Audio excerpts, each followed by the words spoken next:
We are here with Mr. Donald Bakir for Comedy High Plus. My name is Tina Sampay. I am a journalist from South Central, also known as Slauson Girl. Mr. Bakir, thank you so much for your time today. It's an honor. Likewise. So you taught in LA public schools for over 20 years, educating kids at various schools in South Central. Your book, Crips, the story of the LA street gang from 1971 to 1985, was later developed into the classic film South Central, starring Glenn Plummer as OG Bobby Johnson. You are also a Vietnam veteran, and thank you for your service. You're welcome. What type of impact would you say serving in the Vietnam War had on your development as a Black man? Well, when I was in Vietnam, the war changed. You know, when I first went to Vietnam, I was gung-ho. I was like, give me 6 months and I'll end the war myself. You know, I had so much training. I had gone to officers' candidate school, refused to be an officer, but I wanted to lay hands on the Vietnamese because that's the way we were trained, you know. In retrospect, I feel stupid. But what happened when I was in Vietnam, the whole Muhammad Ali incident came up, and I was like fighting Vietnamese. So I couldn't really dive off into supporting Muhammad Ali, who was one of my personal heroes at the time. But what Muhammad Ali said turned all the Black soldiers around. They don't talk about this. But before Muhammad Ali, the war was like we had cleaned up the Mekong Delta, which was south in Vietnam, and we were moving up north to confront the North Vietnamese, who were regular troops. The South Vietnamese were like Viet Cong, which were like poorly trained and really not any contest for us. But when I say we, I'm talking about brothers. I mean, brothers in the 101st, 101st, as we call it, Air Cab, brothers in the 83rd Airborne, just brothers in general. We wanted to show that we, as Black men, you know, were fully citizens, you know. But when Muhammad Ali said, ain't no Vietnamese ain't no Viet Cong ever called me a nigga, we stopped in full flight. It was like, wait a minute. The Sarge called me a nigga the other day. The lieutenant called me a nigga. This is the first war that was really integrated. And a lot of times white people would slip up and call us niggas. And so it was just too telling, you know. And all of a sudden it became, for me, don't kill people, kill time. We were plotting. When we got back, it was gonna be like, we're gonna change stuff with our hands, okay? And we had a little fear. I know I had very little fear. But so when I came back, I was recruiting. You know, I was trying to get with the young Blacks and train them. You know, it's because I sided more with the Black Panthers, the militant aspect of the struggle. You know, the struggle. So it changed me. It made me. I took jobs, you know, government jobs and stuff, because I felt I was deserving of that. But it made me very, very cunning, militant, very militant. I started giving a lot of militant speeches and stuff at schools, and even I'd put up I learned this at Howard. I went to Howard University on scholarship in like 1962. And was this before, this was after the war? Before the war. Before the war, okay. Yeah. Really, my timeline's a little messed up. And so this was, you said before the war? Before the war, 1962. Okay. Because I was going to ask you if you had went to Howard on a GI Bill, if you were able to, you know. I got a 4-year scholarship based on a national test that Howard used to get. So I went on scholarship in 62. Okay. And I found a SNCC, Student Nonviolent Coordinating Committee. Okay. And what year did Vietnam War start? It started, I think, in like 64, you know. Okay.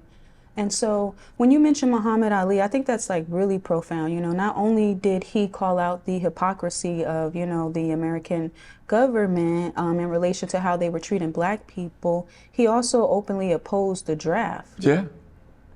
you know? And so I think that that's really interesting to hear the impacts that Muhammad Ali's actions had on black men at that time who were actually serving in the war, you know, so. We stopped fighting. You know, like that fighting where, you know, it's to the death kind of stuff. It was like, don't kill people, kill time. Because we realized we were getting played. You know, we realized what everybody was going to realize eventually, Right. that what we were doing over there was basically a massacre. You know, the Vietnamese didn't have any tanks or planes, or, you know, we killed 8 million Vietnamese. You know. Right. So, but we were actively involved. When I say we, I mean the black soldier. But the black soldier, his spirit died after Muhammad Ali. It was like when we went up north, we didn't have the esprit de corps to really challenge the North Vietnamese. Okay. Yeah, so the war was over. But Muhammad Ali said it really ended the war for black men. Okay. Most black men. Most black men. Okay, so let's go back to Howard. So it's the 1960s, you know, it's 1962 to be exact. How old are you at this I mean, I'm 78. Oh, you're 78 right now. Ooh, well, 79 in a minute. well, you look good, sir. Appreciate that. So how old were you in 1962 on Howard's campus? 17. 17. So you were fresh. First time out of Kansas City. Okay. You know. And so what was that, when you think back on that time period, you know, like what comes to mind the most during your time at Howard in the 1960s? Well, I'd given up on the academic side of Howard. I was into the social side. You know, I was having a blast.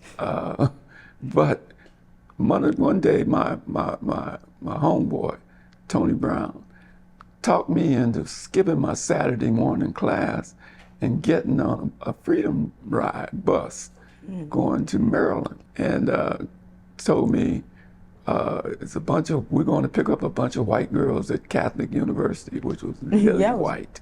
Bold. Yeah. Well, okay. And they want all of them want to sit in the back of the bus with you on your lap. And I'm like, I've never been within 10 feet of a white girl, really, you know. So I got on.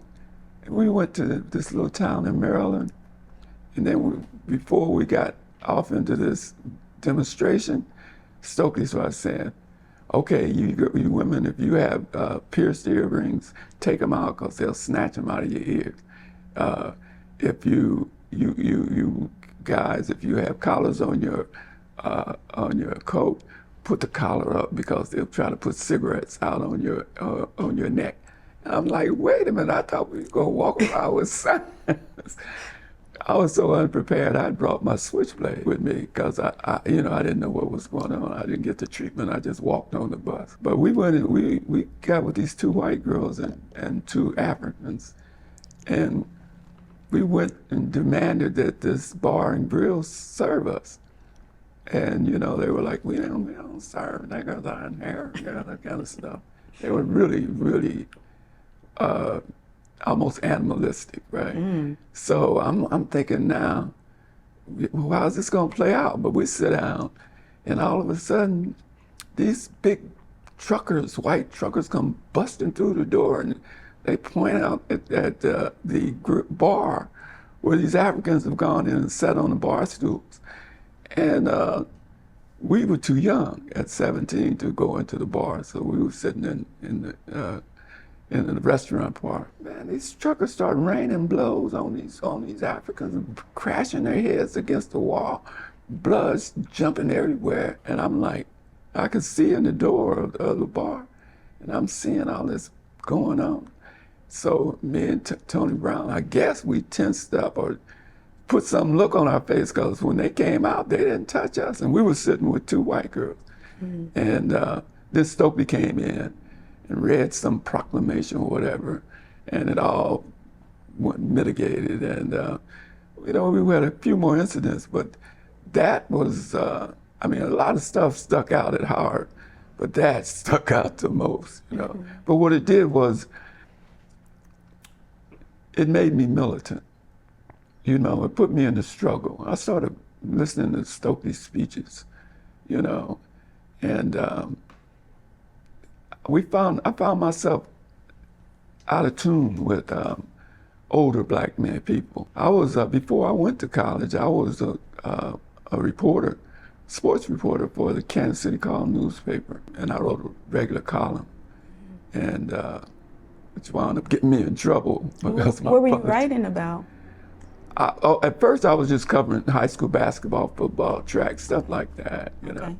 But then, when I came back from the service, I became the sports editor at the Kansas City Call, and I wrote about the boycott at the Olympics, and because I championed it, got behind it, I got fired. Oh, wow. Yeah. Was this a black-owned or white-owned paper? Black-owned paper. Oh, wow. Yeah. Okay. White people wouldn't let us. You couldn't write for white newspapers in those days. There were no black reporters, you know. They didn't believe black people. They just conceded the fact that we could write, you know. There were, on football teams, there were certain positions, black people couldn't play quarterback. Black people couldn't play center. That's crazy, right? Right. Black people couldn't play middle linebacker, okay, because the way we were born, we were bred during slavery. You know, we had certain muscles that, you know, kept us from doing what you had to do to do those things. But Jim Crow was a lot thicker than people think. What does that do to you mentally, you know, to have to experience You felt yourself that inferior. inferior complex, right? We thought all black people were inferior to white people. We used to say crazy stuff. I'm ashamed to say it. Nowadays, black men used to just drool at white women. You know, the Marilyn Monroes, and they would say stuff like, I drink a white woman's bath water. We were so beat down intellectually. We really believed white people were superior. I didn't really realize they weren't until I got in the Army and I started running 10 miles with them and doing 100 push-ups with them and stuff like that. I realized they weren't better than me, you know. Right. They weren't smarter than me. They weren't tougher than me. But I didn't know before we were so segregated. And then look at television. All television was Right, right. There weren't but 3 channels. First, there was just one. So it reinforced those false, you know, ideas about, you know. John Wayne was the toughest man in the world, you know, that kind of stuff. Definitely. It was strange. We're ashamed of a lot of that stuff because we've just been given it, you know, carte blanche. We just believed white people was. And our football teams didn't play their football teams, our basketball team, you know, like in high school, you know. So, you know, I had mentioned to you earlier, you know, like there's still obvious issues, you know, that we have to, you know, work through, and probably is always going to be, you know, issues in this country, especially when it comes to, you know, black people because of our history and foundation in this country, right? However, you know, I do acknowledge that like we have actually came a long way in terms of if you study history, like, you know, the fight that your generation put up, you know, definitely helped to break down a lot of barriers. Like we are able to, you know, we're not segregated, basically, you know, we don't have to live through that, you know. No. And so, yeah, I do acknowledge like we have come a long way, and the main thing is, you know, the segregation situation, you know, which is still pretty bizarre to think about. So, but I want to. We couldn't go to white colleges. Right, exactly. You know, I went to a white college in in Warrensburg, Missouri. You know, it was just about like 20,000 people, 10,000 of them in the college. And this was on the GI Bill? On the GI Bill, right after I came back from Vietnam. And I was walking across the street with a group of guys, white guys, in my dorm, right? I'm a little older than them. I'm like 22, they're like 18. And we're walking across the crosswalk, and this car is waiting at the crosswalk for all of us to get out of the lane. I'm walking at the back because I'm cool walk, right? This car tries to run me over, just jumps out in front of me. I just got back from jumping out of helicopters in Vietnam, right? So I stepped back and kicked a big dent in the car, and he pulled over, and I was like on him, right? Turned out it was the sheriff. He had a gun on the side. This is 12 o'clock noon, and he was going to use it, I think. I don't think he would have got to it because I'd have got to him first. But all of these white guys were my witnesses, you know, and they made him. They said, "Oh, you were wrong. You tried to run him over." So, you know, he wound up trying to sue me. You know, I mean, and it took me to the dean's office and all that. And I said, "Wait a minute, pedestrian has a right of way. That's in all over the state. I just took the driver's test." They had to back off, but it was like that. White people, no white man had ever been put to death for killing a black man in the history of America. Every white man knew, ultimately, if he took out a gun and just killed you for nothing, he wasn't going to probably wouldn't even go to trial. They not even go to, I think Martin Luther King was the first one that somebody actually a white man was actually put in jail for killing a black man. Now, what kind of dynamic does that make when you know everybody, if you get in an argument with any of these white kids, boys, whatever, if he kills you, the sheriff could be standing right next to him, ain't nothing gonna happen to him. They don't talk about that one. But things were, when I really reflect on it, you know, we changed a lot of stuff. Definitely. We had to call a lot of people's bluff. Say, "Oh, you gonna kill me?" That's Martin Luther King, right? Well, kill me, you know.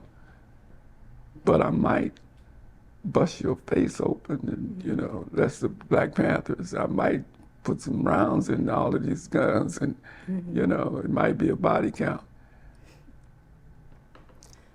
So at what point did you make your way to Los Angeles? Because I know that before you started teaching in the Los Angeles Unified School District, you're actually teaching at a NOI mosque on King and Central? Yeah, we call it King and Malcolm X Way. We changed me and Najee Ali changed the name. So what year? Atala Shabazz. Okay. So what year did you start teaching at the school, the NOI school? Let me tell you how this went. Yes, I joined the Nation of Islam in 1970 over on 56 and Broadway. We definitely want to get to that too. Okay. Now, everybody comes in as a fruit of Islam, FOI. But you trained, you know. We had so many people that we had specializations. I was graduating from Cal State LA at night. And I was pulling one morning, because I used to pull guard duty at the temple on as you said, King and Central, from 4 to 8 in the morning. And school started at 8 o'clock in the morning. So one day, a very famous captain of the FOI, his name was Captain Edward, became Captain Ali Rashid. He saluted me as he came in. This brother was like 6'3", 6'2", weighed like 220, and fit, had been All-American quarterback at West LA College, had a master's degree from Cal State LA. And so I saluted him and I told him, I said, "Captain Edward, I got my degree." It wasn't looked upon favorably to go to college in those days. What was really looked upon favorably for an FOI was to sell 300 newspapers and 40 pounds of fish a week. Okay. Bring that Skrilla back to the Yeah, bring making that money. Skrilla. Right. Yeah, so he saluted me back. He said, he didn't ask me what was my major, what did I plan to do with the degree. He said, report to the school at 7 o'clock on Monday. You're the new dean. Mm-hmm. And we had a school in a building, I don't know if you remember the old Elks Hall. It's kind of old for you. It's on Central Avenue. Right there at that corner used to be a building that was built by a black architect back in the 1920s. And for the Elks, Black Elks. And they would have parties and crack games, and it's 3 stories high. We had grown too big for our building on 56th and Broadway, and the police had shot it up, and bullet holes in the side of it, but we decided to move over in the old Elks Hall, and we refurbished it. But with so much room in it, we started in school, and everybody needed a school because schools don't work, right? So I looked up, and I was the only man in the morning. We had 500 kids and boys in the morning, 500 girls in the afternoon. And the 500 boys were all being taught by women because brothers had problems. So I became the dean and the head of the English department at Muhammad University. It was great. I got to use all of my military training, officer training. I was dropping, give me 10, dropping. Everybody had to wear a suit and a tie every day. Had kids from kindergarten to 12th grade. One of my kids was the brother that owns the Sentinel. Bakewell? Bakewell. His son was one of my like a kindergarten. Oh, wow. I put him on a fast. We used to make him fast. Eat or drink for 3 days until after dark. But I loved it. I wound up teaching GED for the older people too. I never had anybody that flunked the GED test. It was Shangri-La for us, and we were importing like tens of thousands of pounds of fish to the harbor down here and we were trading with Peru. Wow. We had this whiting fish would melt in your mouth. Wow. Yeah, so we had to sell it. We unloaded, first we unloaded it. We unloaded 300,000 pounds of fish in our own trucks in Long Beach. And we had cold storage in Gardena. And we threw 40-pound boxes of fish all night. But, the Nation of Islam was about do for self, okay? So everybody had some kind of business, besides selling Muhammad Speaks newspaper. But mine was my wife. I had married this queen I found in Central Missouri, Warrensburg, and she became Muslim with me. She was from Mark Twain'sville, a little town called Hannibal, Missouri. Sweet as the pure driven snow. But she was also political. So when we started the riots in Central Missouri, which I did with the Black Panthers, they took a picture of us standing in the door to the student union, which we had just trashed up, in a riot. And it was, I was the one who introduced the Black Panthers and brought them down and really planned the uprising riot. Me and a friend of mine, Kenneth, what's Kenneth's last name? Forget. Who's a big time lawyer now. But a bunch of them got kicked out because, I was 22 and tried, trained, tested, and I wasn't about to get put in prison or jail. I know Huckleberry Hound cop. They deputized every farmer in town. But anyway, she was standing in the door with me, and they took this picture that went around the state, and her sister was who she was living with was not too happy with me, but I knew then, because there was chaos all around us. People with shotguns and should you put your student ID down? Should you not? And she stuck right there, you know, even though a lot of people got kicked out. But that, when she graduated, because I had no chance of graduating from that school, I was public enemy #1. They had my picture up, Right. you know, COINTELPRO kind of stuff. Right. I used to do, this real militant poetry, and sell tickets to white kids, you know, make them pay to come see me, so, you know, I had to get out of town pretty much. But we came to Kansas City, and that's where my family's from, it's Kansas City. That's where I went to high school and all of that. But my parents had all moved to LA in '69. Okay. My mother and my father, and my sister and my brother. Okay.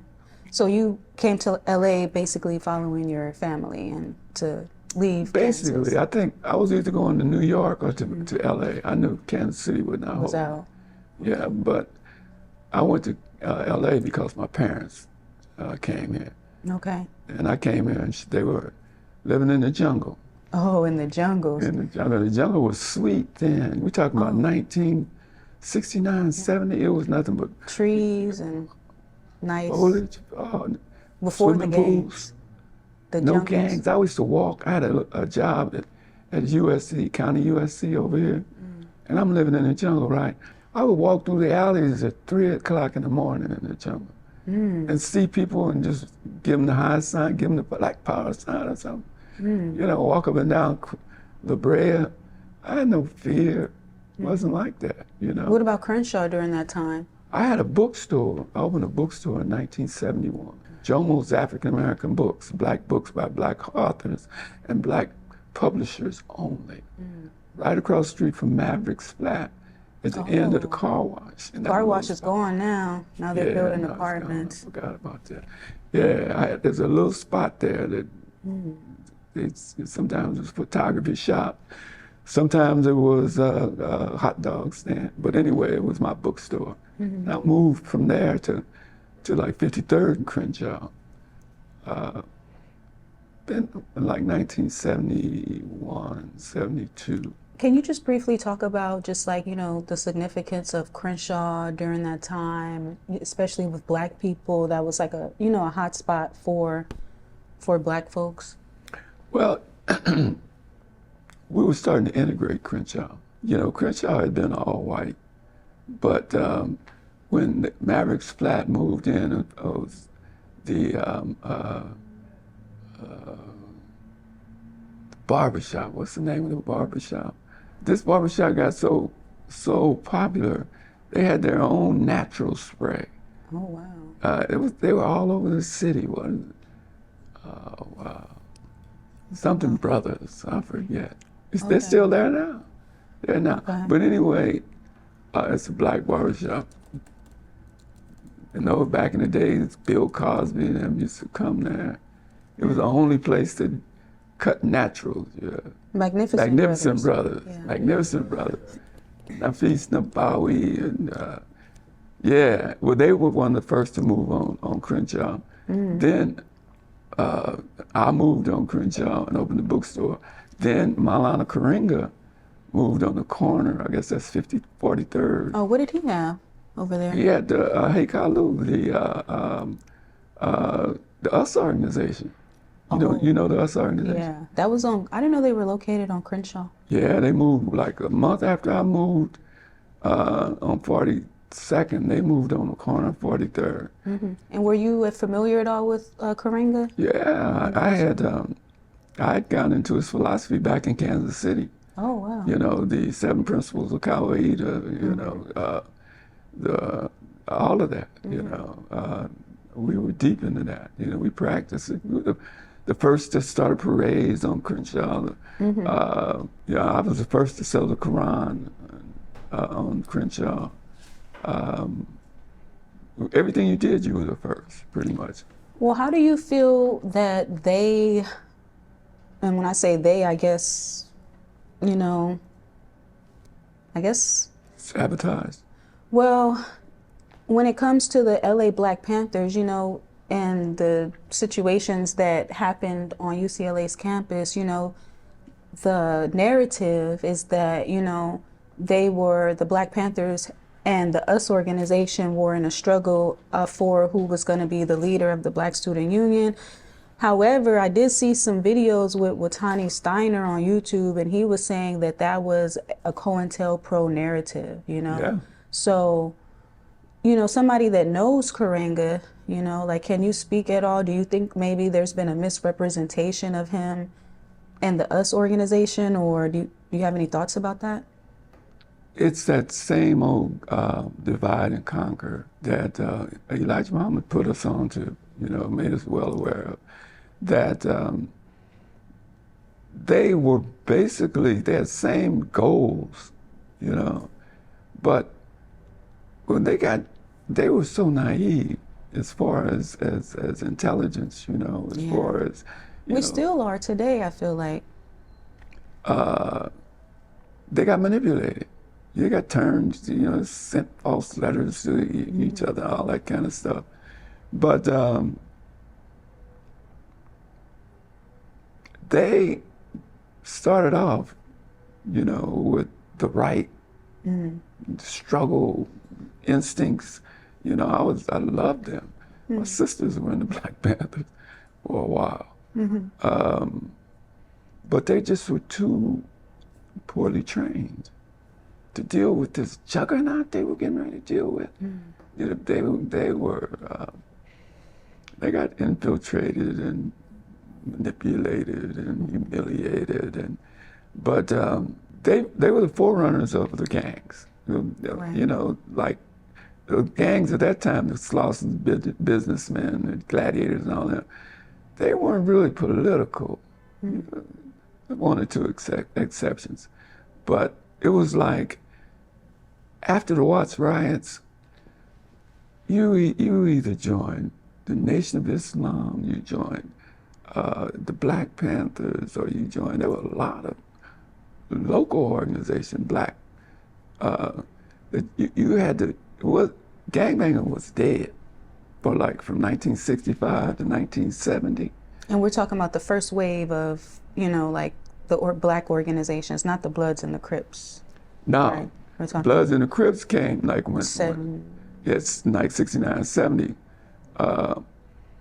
because there was a void. Right.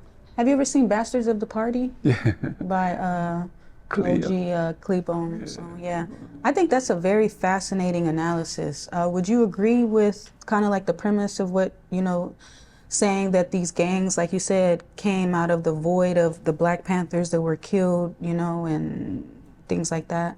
Well, they, Redmond, Washington looked up to Bunchy Carter, and he was, Bunchy Carter, right? Yes. Yeah. Former leader of the Slausons, who was killed he was killed at 69 at UCLA with John Huggins. Right. But he was the former leader of the Slausons. Slausons, yeah. I don't know if they call them the baby Slausons. I think they did say that. He wasn't, not the major Slausons. The They had a split off of the Slausons, I forget what they call it. But then he became the leader of the Black Panthers, and in LA. very militant, one of them kind of brothers would have been a general in the army,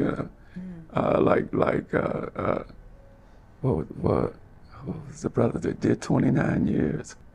Geronimo? Geronimo. My partner Geronimo. He was a cold one, huh? He's well trained. Tupac's grandfather. He's well trained, okay? Shouts out to Johnny Cochran for getting his conviction overturned. Fighting it that long, too.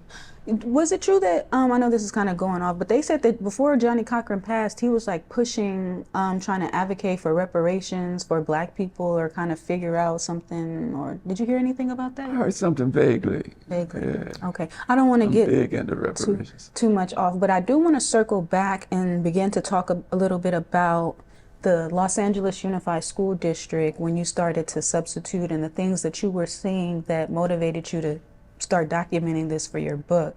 And I want to talk about the difference that you saw between these kids at LAUSD versus when you were teaching at the, teaching kids from the NOI, like you mentioned, kids had to wear, the suits, and, there was just like more structure and, the uniform. So what year did you begin to start, teaching and substituting in Los Angeles Unified School District in South Central? Well, first I started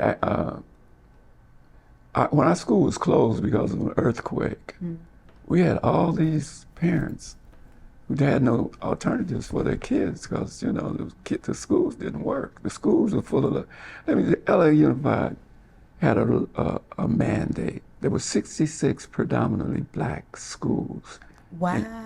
66, because I was doing research.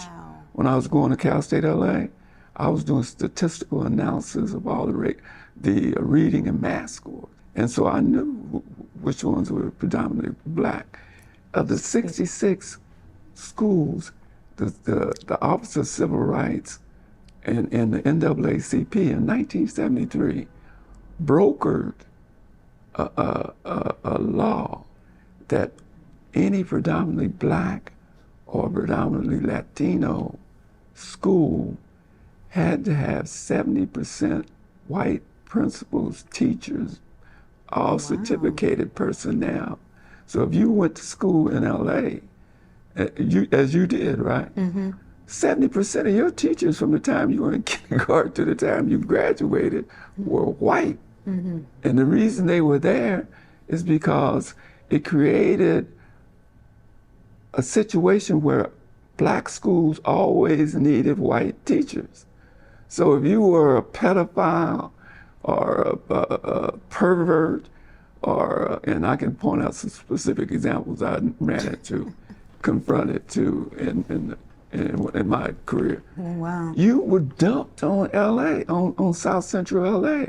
So your teachers were the most egregiously perverse individuals in the whole city, Okay, so you must have had a few instances with these types of people, because that's not just a one or two. Okay. And so that also created a void of black teachers as well, Well, black teachers were told that they weren't smart enough, really. They felt, even when they came, they had inferiority complexes. And I never was in a school where they had a head of the English department was black. I had written 3-4 books, and I couldn't be the head of the English department at Manual Arts High School. I was CNN. I was the gang expert for CNN before we got cable in South Central. And I couldn't be the head of the English department at Manual Arts High School that had the lowest scores in the whole city. So I became the journalism teacher who put out 5 newspapers a month. Wow. The mass media teacher who took his black student union across the street to USC, a walking distance, Literally, and introduced him to John Singleton, and had them make a pipeline, so somebody actually went to USC from Manual. It was this political situation. The politics of it was that's where the money was. Who was going to get, the money? the job. Yeah, the teachers union, it was 70-80% white, so they supported it. It seemed fine for them to get all the money coming out of Manual, Right.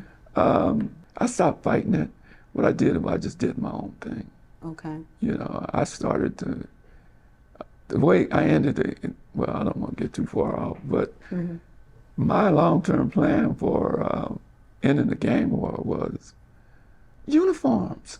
Okay. So let's back up a little bit. So when you start going through these schools in LA, And you're starting to see that there's this kind of subculture growing, Cripping. Yeah, religion. What was like some of the first instances, or just not even the first instances, like what was so troubling for you that you were seeing that, you know, you felt that you need to start documenting what was happening with these kids in these schools? Well, me and my partner, Adil Nazir, we had both had been teaching at the NOI, at the Nation of Islam. And so when we decided we had to go off into the LA Unified School District, we felt like we were going to take it over. You know, when I went to the school, it was supposed to, you know, I was Southern at John Muir, Gompers, Locke, Fremont, Horace Mann, Bethune, John Adams. I wanted all the baddest. I wanted to go where the worst of them was. That's what I tell them. And I'd go in and I'd try to start confrontations with gangsters. But I realized all of a sudden, everywhere I went, there was little organized packs. And these were the ones that nobody could teach them. They sat in the back and they just, silence made them nervous. So nobody could control them. Mm-hmm. I didn't know who they were. I was over at Edison one day, and 7 kids snoring in my front, in the front of my classroom. So I jammed him up, you know, woke him up. He's pissed off. I sent him to the dean's office, get him out of my class and stuff. And he was pissed off. But I mean, you know, in junior high school, they were like 5'6", weigh 110, think they heavyweights. You know.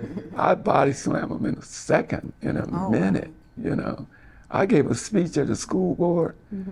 Was so passionate. I had a white woman taking swats to show that it wasn't in me. They turned me loose with a slate paddle. And I used to use it in the Nation of Islam. Because this is when you could paddle kids in the school. Well, you could in the Nation, okay, but not in the rest of the school district. I remember my kindergarten teacher had a paddle at 61st Street. Yeah. So I don't know, she got that from her AKA belt or something, or I don't know what was going on. No, there's a lot of especially black teachers that would swat you. Yeah. You know. So I ran into these kids at Edison Junior High. And Edison's really where the Crips started. It was about 1980. Mm-hmm. So I woke this kid up, sent him out. At the end of the class, I had a desk with the back to the 2 doors. One come from that side, one come from this side. Mm-hmm. All of a sudden, the whole room was full up with these gangsters, these youngsters. You know, I didn't call them gangsters then. And they were all, you know, acting like they were getting ready to jump on me. You know, I mean, it was a bunch of them. I don't know how many. And the kid that I hassled evidently was the leader. And I laughed, you know, at first. Because, I mean, it wasn't really going to be no fight, you know. I heard a couple of them and it was going to be over. But I realized this was not normal, though. I mean, they had a little too much heart, you know. In middle school? Yeah. In those days, I used to wear I was about a little bit shorter than what he is now, a little bit smaller, like 180 stuff, you know. I got in fights all the time, you know. I broke up fights all the time. Okay. So I realized something different was going on. When I didn't really realize specific gangs until I got to Horace Mann. Mm. And this brother named Big U, I called him Eugene Henley. Mm-hmm. He was running with a brother named Taekwon Cox, who was was the captain of my homeroom basketball team, and in one of my English classes in my homeroom. Well, anyway, they put me up on game. Mm-hmm. They told me what it was all about. I kind of believed them, but it kind of filled in the blanks for a lot of stuff that I couldn't quite compute, you know. But then I realized, you know, that nobody could teach them, you know, and they were changing. They controlled every classroom. They controlled every street. You know, it was like they would rather be OG than Michael Jackson. I mean, that changed the whole value system. It was a religion.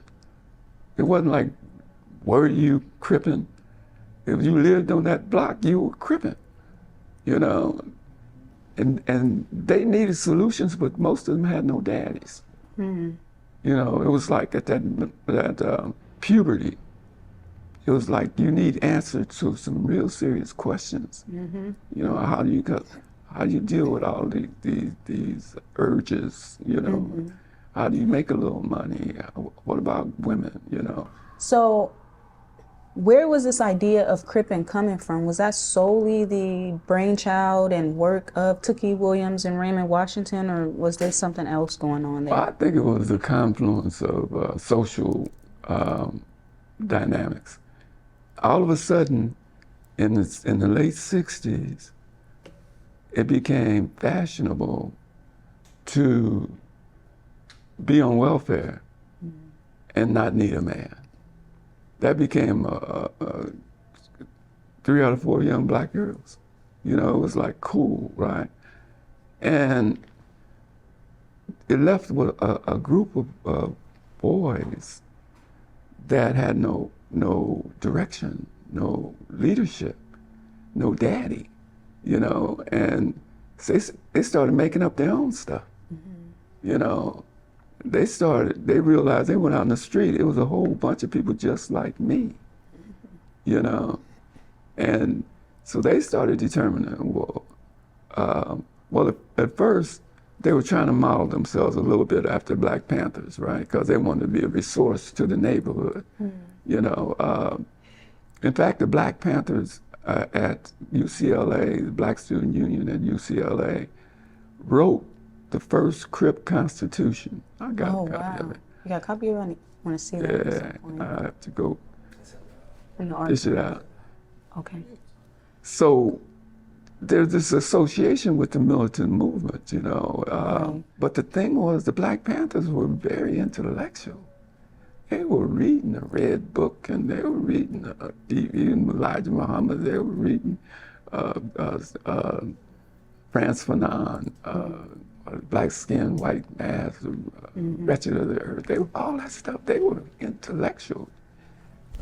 That I think Huey Newton wound up getting a PhD, you know, and Bobby Seale wound up, you know, but they didn't pass that on. What they passed on was antipathy for the way things were, the status quo, for them, you know, for the white man, right? Some of that was good, some of it was bad, you know. It made them very vicious. I realized there was a direct correlation between literacy or lack of literacy and violence. The more illiterate you were, the more violent you were. So in 4th grade, when you read your last book, which was the tradition in this system that I was telling you about earlier, that's got a whole bunch of people in it who don't believe you have the capacity to do literate stuff, who are trying to force you to read Huckleberry Finn, where they got to use the N-word 210 times in the book, you know, this is supposed to make you want to learn to read, right?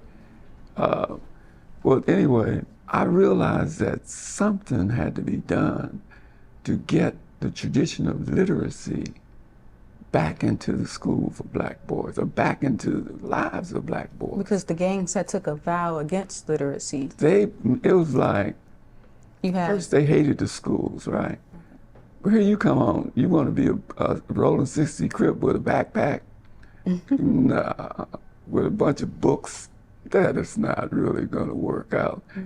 You know, and if you looked at the graffiti, the backward letters, the crossed out letters, the upside down, you know, the new value system, the new alphabet, you know, where you say, you don't say C's, you say B's instead of C's, you say C's, you know, all of that.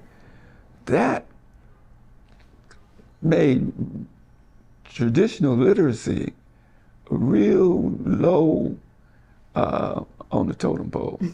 So I wrote a book with some youngsters, and I got that graffiti too, back in 1981, called the OG Poetry Book, and where I taught all these. I was teaching English, so I taught a lot of rhyme, a lot of poetry, and then we did classical poetry too. We did the Harlem Renaissance. We performed everywhere, but we were trying to, well, just to fall back a little bit about Big U. His partner was Lil Fee, they called him. His name was Taekwon Cox. He was in one of the most celebrated murder trials, and where he and some other rolling 60s murdered a family called the Kermit Alexander family. Kermit Alexander was a halfback for the LA Rams. But anyway, he was in my English class. And he was one of those who was not literate, Eugene, Big U, was a little more, from what I remember, was a little more literate than the rest of them, for some unknown reason. But now Lil Fee is on death row, been on death row for 30 years, and he's a scholar. Now, I was trying to bring that out in him then, but the social pressures were so heavy. I'm telling you, being an OG, which is what he was striving to be, was commensurate to being a big time singer, or you got much more recognition. right. With Tookie Williams and Jamel Barnes, I think, and not Monster Cody, but when they would go into the forum, they'd be standing on stage with their shirts off, posing and stuff, and they get more adulation than the star. I mean, it was crazy. You actually wrote a letter to Governor Schwarzenegger to try to, support Tookie Williams when they were trying to, he was on death row, and you wrote a letter in support to Governor Schwarzenegger to try to stop his execution, or? Yeah, Tookie had turned around. Tookie had been nominated for like 3 Nobel Prizes for literature. Children's books. For children's books of all things. Monster Cody did the same thing. When Monster Cody was in Pelican Bay, he used to write me. I was teaching at Manual. And his writing was so perfect, it was like calligraphy. He would write 3 and 4 page letters, and all in calligraphy. These brothers. Rest in peace. Rest in peace. They were just in an environment that utilized the worst of their abilities rather than the best, And that was what I was about. I was about turning people around. I had a lot of youngsters that became Muslims, straight up. A lot of them became poets, writers, but positive. Most of them became just like successful, their values would change. That's what I was trying to do. But my vehicle was literature, writing, reading, and see, nobody had written a book. Well, my book was published in 1986, Crips. Nobody had written a book about Crips. Nobody had written a book that had the word Crips in it. And was it self-published? Yeah, I had a publishing company. I've had it. I still have it. Oh. I've had it since 1969. Okay. Yeah. And so how did you distribute your Crips book? Selectively. Ooh, selectively, okay. Yeah. And at what point after your book was published did you make contact with some producers? Did they contact you? Like, how did that come about for the film, and how soon after? Well, it was kind of on the alternative market. It was there were people who knew about it. Like, I had a bookstore out in Venice or Santa Monica, I think, called the Midnight Special. And it was like, that was where the hip Hollywood people, went to get the stuff that wasn't going to be accessible to, everybody. Okay. And Oliver Stone went in there, and I knew the lady there, and she was human, it was unusual. But they featured my book.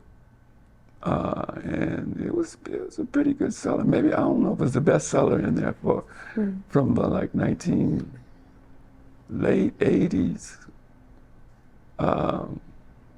Cause I was doing primary research. I was doing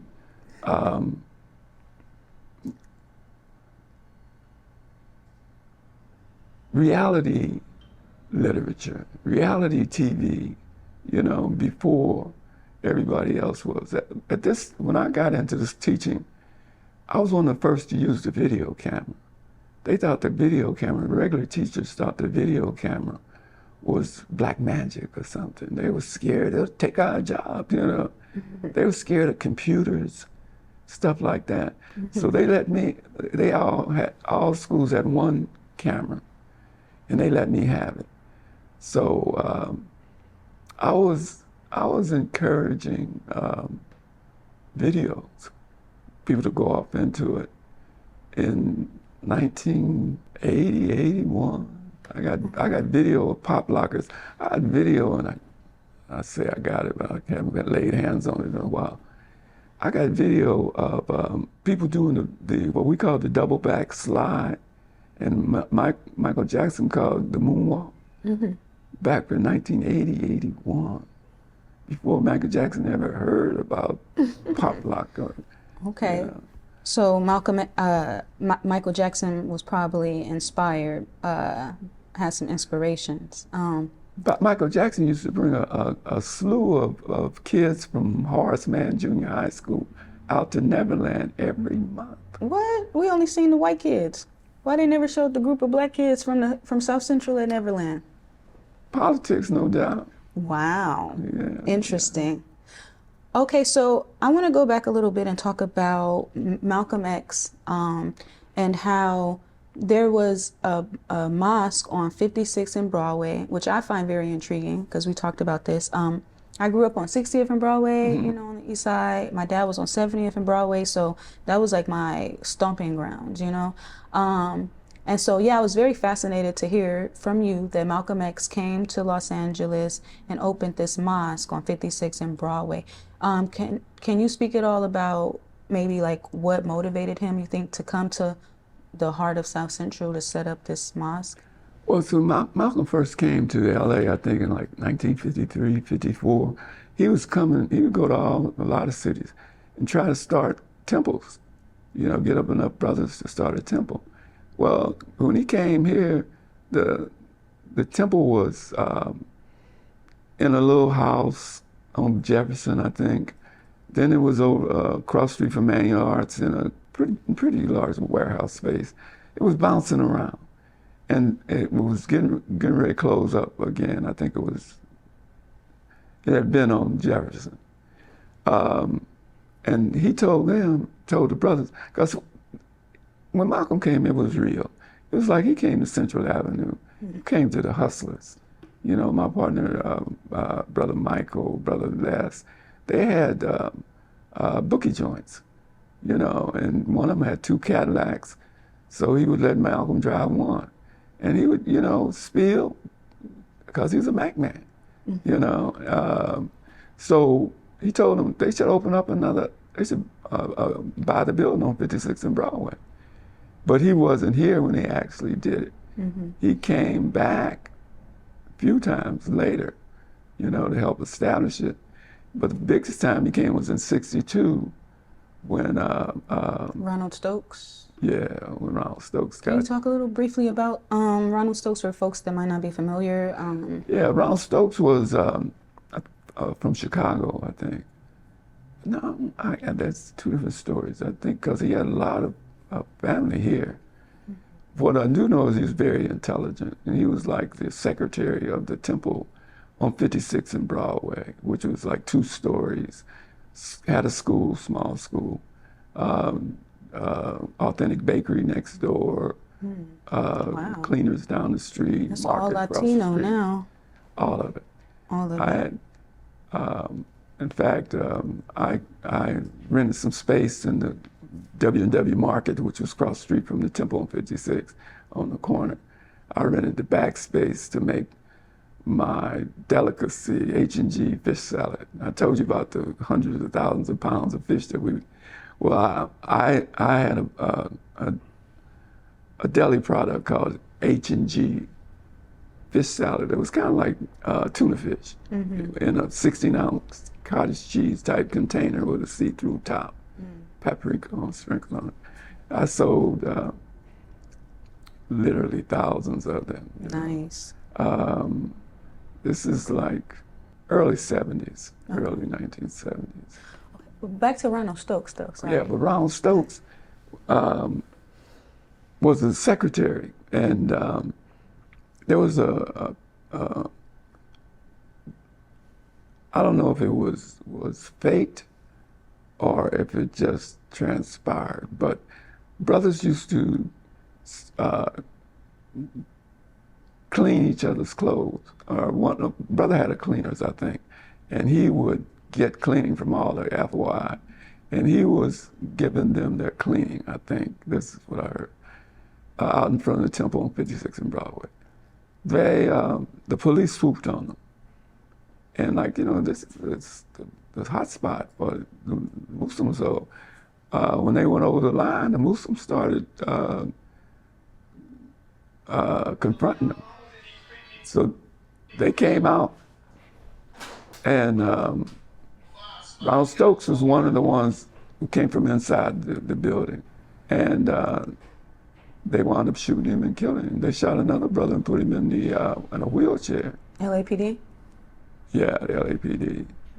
And Malcolm came because it was all over, like the Sentinel, and they had another black paper. And people were mad because it was like this is a tradition where the police trump up a charge and then kill people, because they planned to kill them before they went over there, kind of stuff. And it was about Ronald Stokes. I'm friends with his wife to today. But it was more about the tradition of you being able to just kill us on any trumped-up charge. And we know these people who killed us are not going to go to jail. They're not even going to be a trial. If it hadn't been so much, if Malcolm hadn't come and made such a stir, it probably might not have even been a trial. That was what usually happened to black men that got killed by white police. People have forgotten, and maybe it's a good thing, but that was not a big thing in Black America. Lynching, they were still lynching people way up in the 60s, maybe even the 70s. So that killing around Ronald Stokes, would you say really charged Malcolm X in terms of him wanting to, do something for the community or have the community kind of do something? He wanted to fight back. Malcolm wanted to fight back. Okay. So Malcolm wanted to fight back based off this, murder of this Muslim, his fellow Muslim brother in South Central. So the 1965 riots, that would pop off a few years later, do you think that the killing of Ronald Stokes, that energy was carried over to the riots? I really do. It's kind of like, what's the little girl that was killed by the Korean? Latasha Harlins? Latasha Harlins, right. Right. That was the real reason for the 92 uprising. Yeah. That was really the smoking, embers, people. But the Rodney King thing was it sparked it. Yeah. It sparked it because they had it on TV, the technology, the first time. And do you remember where you were when the Rodney King verdict was read? No, I don't. I think I was in the classroom. Teaching. But I do know that my Black Student Union went over and picketed that liquor store that Latasha Harlins had been killed at right after that. How did you feel that the lady didn't end up serving any jail time because the judge, even though she was, sentenced, the judge basically gave her probation or something? Because black people are not considered, by many white people, they're better now, as human. They didn't think of it like as a human life. You know, it was like, okay, we're gonna take, this woman is, you know, she's an entrepreneur, she's, you know, and these people over here, you know, they're not even, you know, telling what she said, what she did, you know. They don't, it's a black mark on the city's history, that's for sure. A black mark on the city of LA history. That part, right? Yeah, but you know, we've been fighting this same struggle. Are we human? You know what I mean? So when you kill us, it doesn't count. It's not an eye for an eye, right? Right. It's like if you kill us, you know, we can use any kind of scant rules to justify it because they're not really human beings. I unfortunately had the same experience in Vietnam. We didn't call the Vietnamese Vietnamese. We called them Racial slurs. gooks. Gooks and dinks. Well, that's what the power structure told you. You know, that wasn't anything you guys If I did. called the Vietnamese and a sergeant walked by me, he'd look at me like I was crazy. Wow. You know, if I had to call them gooks Okay. to dehumanize them. Right. They call us niggers. You know, when they get a loan, you know, they call us, because it dehumanizes us. You know, they don't have to put us, I mean, we're chattel then. We're like, you know, horses. So how do you think black people began to, you know, rebuild a sense of racial pride after going through so much, you know, traumatizing racial experiences in this country? Like, where do we begin to? It's in our DNA, the struggle. Luta continua. I'm The tired of struggle struggling. continues. I don't want to.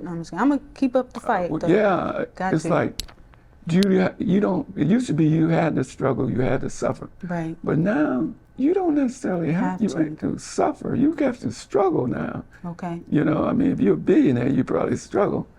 But you don't have to suffer. Okay. You know, you have to go through that where, you know, there ain't no milk in the refrigerator, there ain't no, all of that. We don't, people used to die from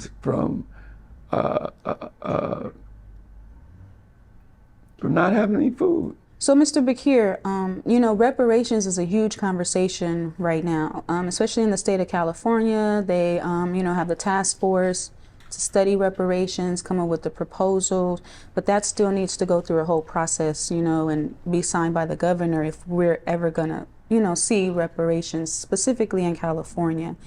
I wanted to talk to you about a couple of things real quick about that.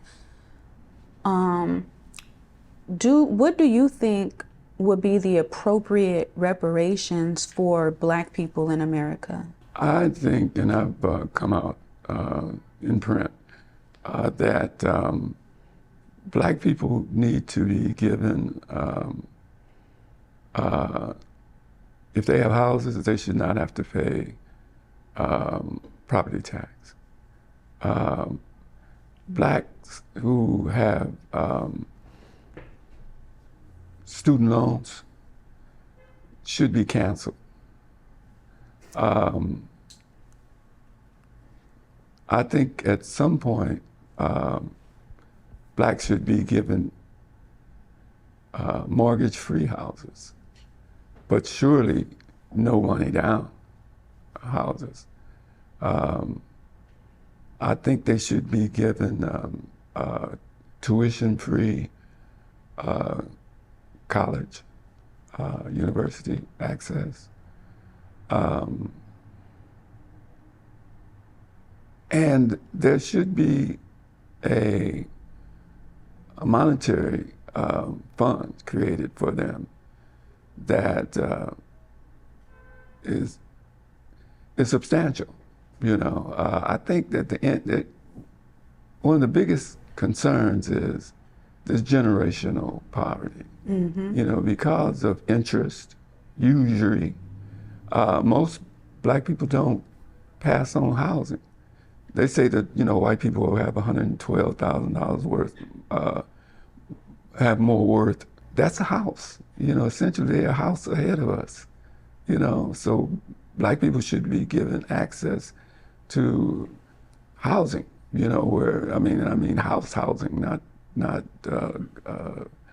projects, you know. Right.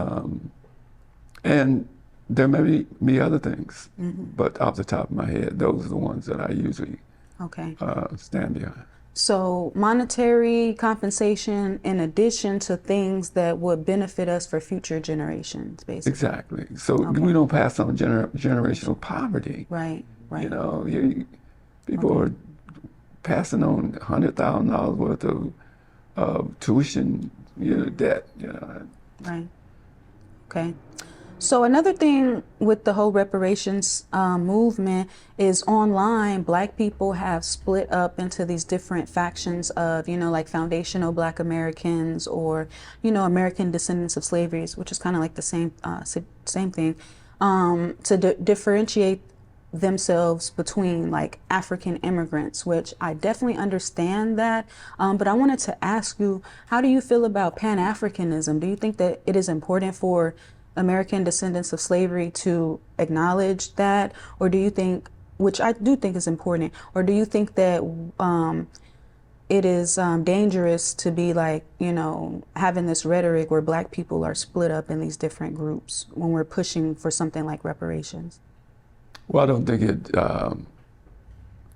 it benefits the push for reparations, but from my experience with the civil rights movement and the struggle back in the 60s and the 70s, even though there are disparate entities, at some point they become one powerful entity. It's not divided up into, you a Trey Gangster Crip, you a Rolling 60 Crip, you a Rolling 40 Crip, you a Rolling 30 Crip, all of that at one point becomes this big fist that creates $1 billion worth of damage because Rodney King sparked it. Okay, that kind of thing is going to come together on the reparations push. We're getting to the point where we're getting ready to be on the downhill slope. And I think a whole lot of people going to come together when they realize, okay, it's going to be a meeting over yonder. Right. Yeah, the word got out to the grapevine. It's not about that, the minuscule things like that. And so I don't think we need to worry about that. I really don't. I just hope a whole lot of people and even a whole lot of different entities get involved. Okay.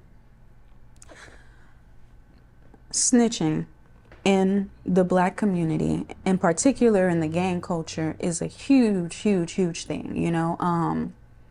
They are even saying, the snitching narrative played into a role of, Nipsey Hussle being murdered, even though the people that were there, I don't know who heard this conversation. I'm just saying, I don't know. But that's what they're saying. It's snitching is such a huge thing in Black American gang culture.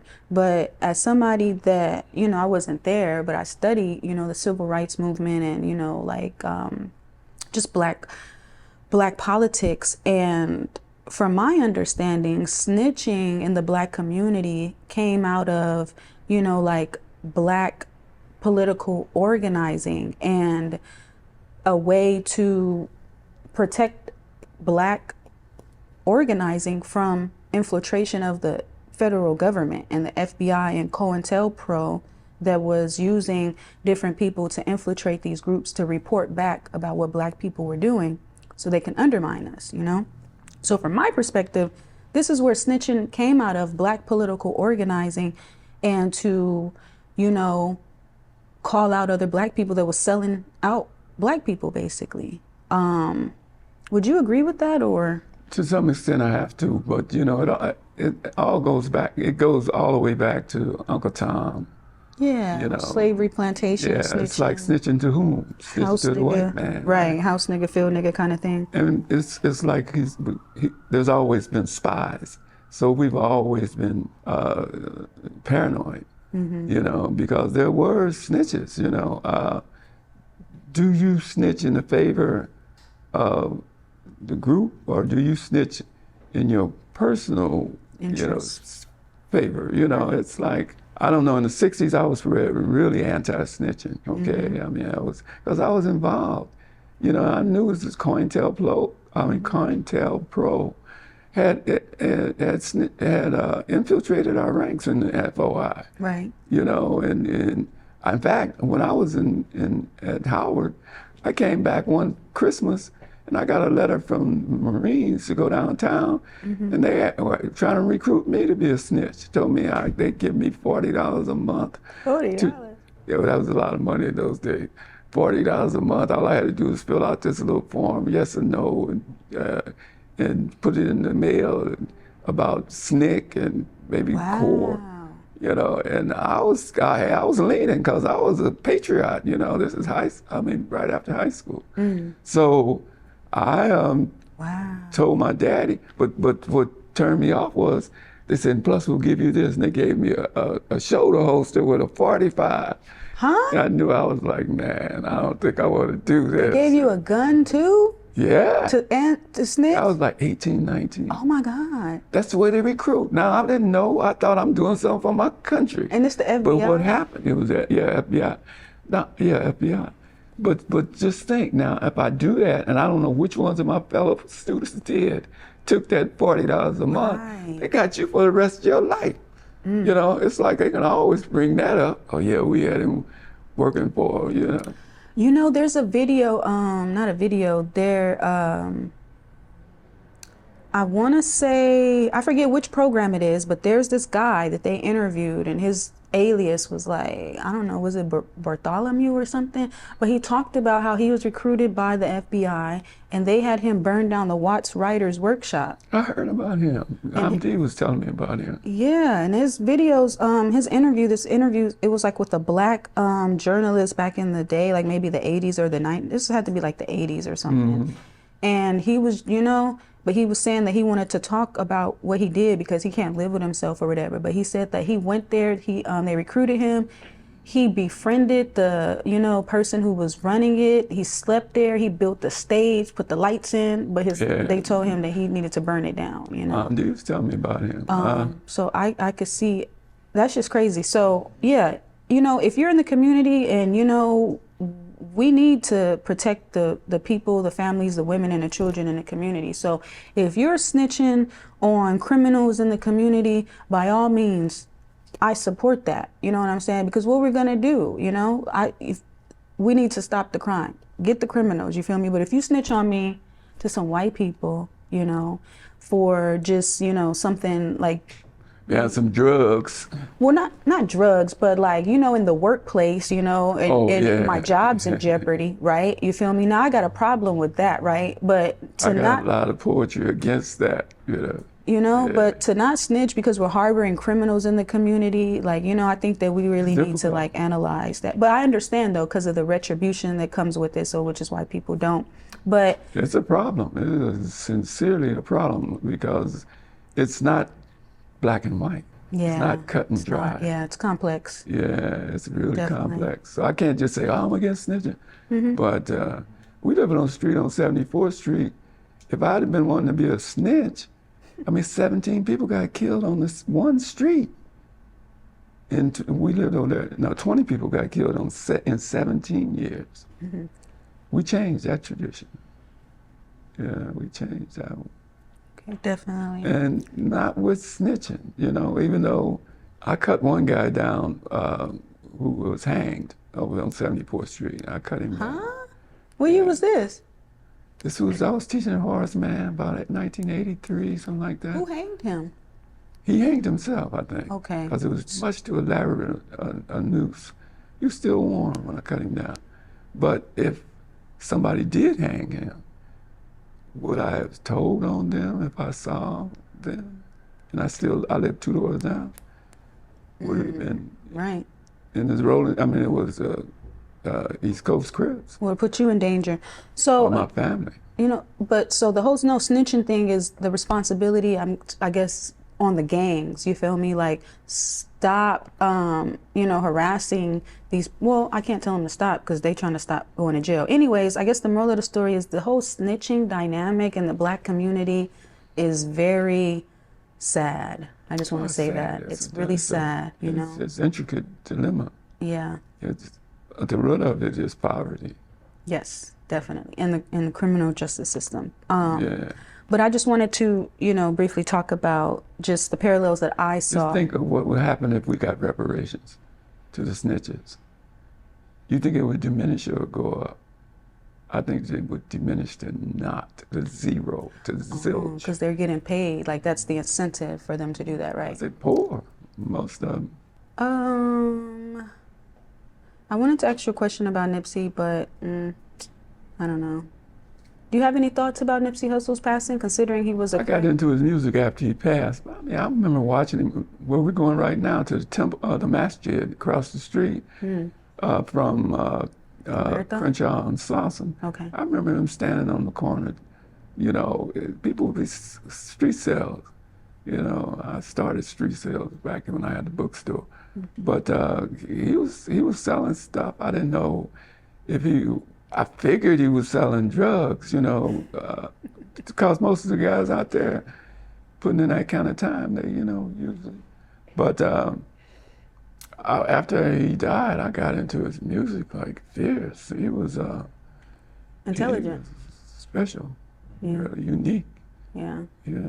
How did it make you feel to see that he was, I mean, his early stuff was definitely like gang bang, but you know, like as the years progressed, you could definitely hear his thought process in his music. How did it make you feel to hear that he was actually one of the literate gang members?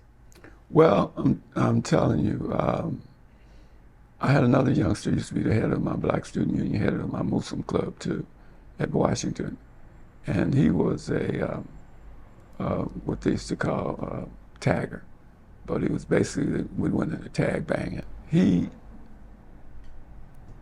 became Muslim, started living it. He became black and started living it, but he didn't change the way he dressed. So to other gangsters, he was a gangster. He lived in Avalon Gardens projects. His parents moved over to Lenox. He's walking across the field in Lenox after dark and walked up on some gangbangers and they killed him. Because, like he said, like my son said, they didn't recognize him as a civilian because of the way he dressed. You know, same thing with Nipsey. You know, he was, you know, that was like two soldiers. You know what I mean? It'd been a lot more tragic if he, you know, had got to the place where he was obviously not, you know, affiliated, obviously not in that politic and all that. Do you think that handicapped him, ultimately, being like a part of the Crips versus just being trying to still not leave the neighborhood behind? Yeah, I think it handicapped. I think, you know, he he never became a civilian, you know. But do you think he would have been able to? Do you think he would have been able to make that successful transition from gangbanger to? Okay, fair enough. Okay. I mean, I hold him in high esteem. I think he's a hell of a talent. Yeah. You know, he made some mistakes, so. We all do. You know, like when I met Tupac, you know, all I could tell him, he was with Suge Knight and the whole posse. And he came, we were doing a readathon together, and he came up and showed me all kind of love and stuff. But I couldn't tell him, first thing I'd have told him was, man, you gotta cut this dude loose. He got a red from the top of his head to the bottom of his feet. This is what you would have told Tupac? Yeah. And we're at Morningside High School. You walk down to the corner, you're gonna get a drive-by. You know, everybody in his clique all in red. What can you tell them? If you tell them the truth, you want to be a civilian, you want to be a soldier. You know, if you're gonna be a soldier, that's all soldiers know that could happen. So do you think with Suge Knight, again, you know, adopting the gang banging things within your business, do you think that ultimately handicapped Suge Knight as well? Sent him to prison. Sent him to prison. It gave him some values that he's constantly trying to prove himself as a human, as a man, constantly taking risks. Millionaires don't take those kind of risks. You know, if they're citizens, that is. You know, Okay. it's unfortunate. Yeah. It's like I used to have to tell kids, your mama come bring them to school, they got a gold chain on. I'm telling you, you can't do this at Washington Prep with 4,000. You got about 400 killers in here. You know, it ain't right. She spent a lot of money on it.